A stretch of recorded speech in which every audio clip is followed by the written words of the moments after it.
friends, it's Melanie. Thank you so much for stopping back by my channel today. This is a place where I share simple, delicious, budget-friendly recipes that give you the confidence you need to succeed in the kitchen. Today I'm sharing Stella's chicken casserole. Stella is the namesake of this recipe. It was handed down to her daughter, who is a very good friend of mine, who shared this recipe with me many years ago. It has become a family favorite here. This recipe I make all the time. It's quick. The ingredients, as always, are simple. You can double this recipe and feed a large group. Notice in today's video that I'm making two different casseroles. They're both chicken casserole, but one of them will be in like a disposable larger pan, and then I'm just making a small one to fit in a pie plate for my family. Here in the South, in my neck of the woods anyway, we still serve a meal to our family and friends when there's been a death in the family. And at my church, our ladies have it down just to a science. They have a list of women who'll cook. We each have an assigned dish that we bring every time, and chicken casserole is the dish that I bring.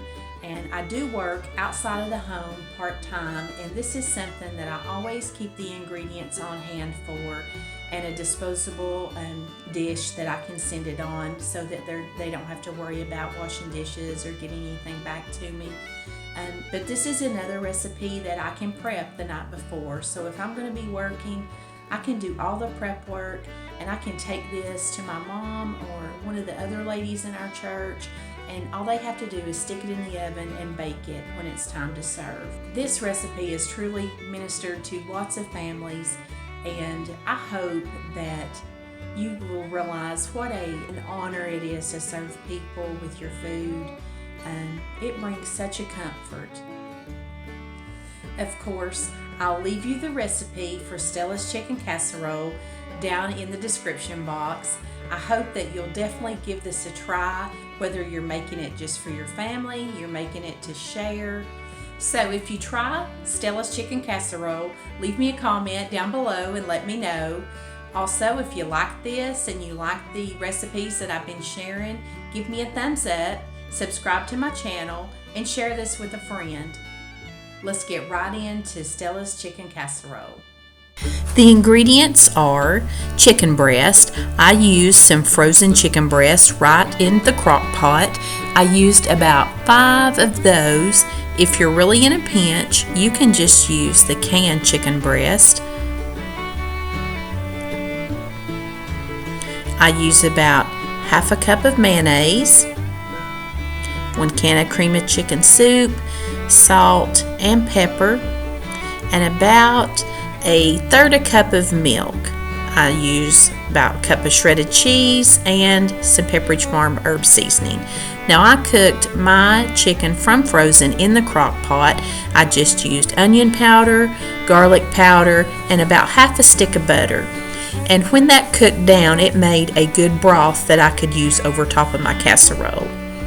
And you see, when you cook it in the crock pot on a few hours, it just shreds so easily. You see, I had plenty left after shredding everything up to do a 9x13 pan for my friends, and then a pie plate size casserole for my family. And the ingredients that I'll be showing you, the ratios are for the pie pan plate. I used a little bit more whenever I was mixing up the mixture and to go onto the 9x13 pan. I'll of course leave Stella's original recipe in the description box for you. But you mix up your mayonnaise, and like I said, I'm probably using about half a cup for this pie plate.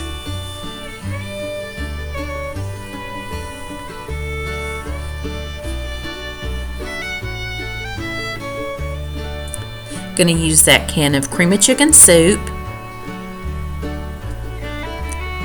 Season it up with some salt and pepper to taste. And then mix in about a third a cup of milk. You don't want it to be very runny, you just want it to be spreadable.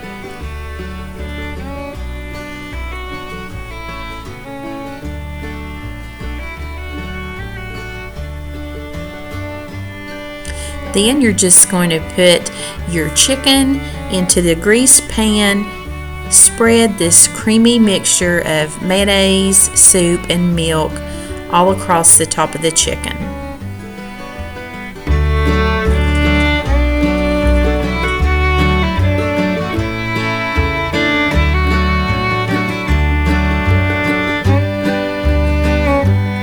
Then what I really think gives this casserole that little extra something is the shredded cheese, and you're just going to layer that over top of this soup mixture.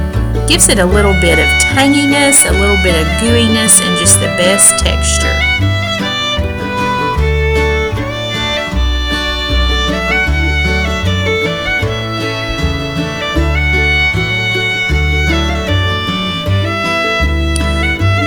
After you get your cheese on like you like it, you're just going to take your stuffing mix dry and spread it all across the top of the casserole evenly.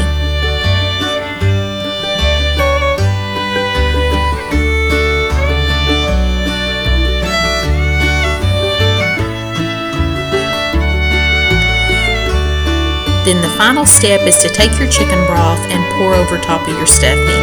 This is a lot like my broccoli casserole in that you're not really trying to drench your stuffing mix or your topping. You just want to try to get enough broth and butter mixture over that it'll soften it and it'll cook up nice and brown.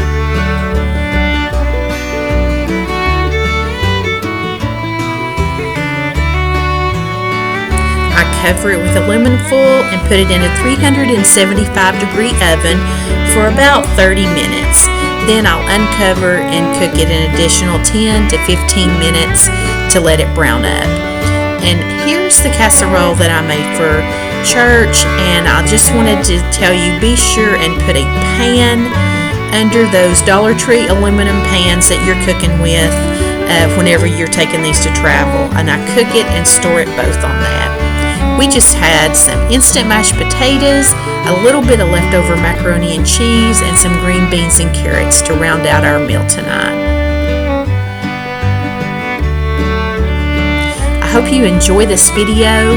I hope that you'll try Stella's casserole. Let me know what you think about it down in the comments. I'd love for you to stick around, subscribe to my channel. It's free for more good home cooking. Bye.